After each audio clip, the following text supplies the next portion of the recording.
The number of people in Taiwan who identify as Chinese has hit a record low. In a new survey by the National Zhengzhi University, just 2.4% of respondents called themselves Chinese. That compares to the over 60% who feel they are Taiwanese.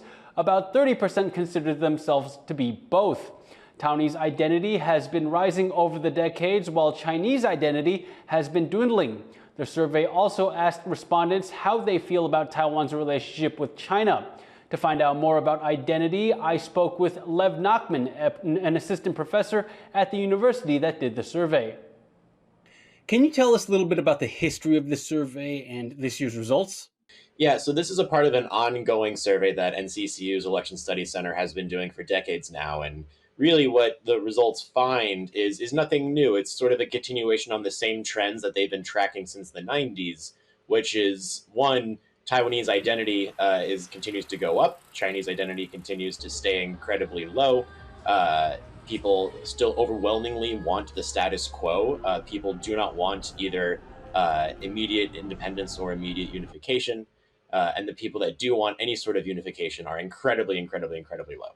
Now, as you mentioned, most survey respondents said that they wanted to maintain the status quo with China. When they say maintain the status quo, what does that mean? Given the fact that we offer a choice between independence, status quo, and unification, we see that people overwhelmingly do not pick independence and do not pick unification, but they want this sort of thing that's in the middle.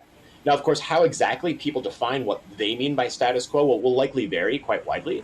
But the important takeaway is that people do not want any sort of major change to Taiwan. These days, Taiwan faces many challenges from China, like ally poaching and trade restrictions. When people say they want the status quo, are they expecting more of that? I think Taiwanese voters have shown time and time again that they are pragmatic, rational voters when it comes to Taiwan's future. And they know that even though this weird, awkward gray zone that Taiwan exists in is not ideal, it allows Taiwan to exist as a peaceful democracy. Even though Taiwan's version of a peaceful democracy comes with all of these caveats like threats from the PRC, its sort of awkward position in international order, all these economic troubles, diplomatic troubles. But at the end of the day, voters know that at the very least, given this situation, we can continue to exist peacefully. And I think ultimately that's what voters want. Will this survey affect, say, things like policymaking? I think it's definitely something that people around the world, whether you're in, Taipei, DC, or any other capital, look to this survey very regularly as sort of the data to show what it is that Taiwanese people want. We often talk about how it's very important that we center Taiwanese perspectives and that we center what it is that Taiwanese voters themselves want for their own country.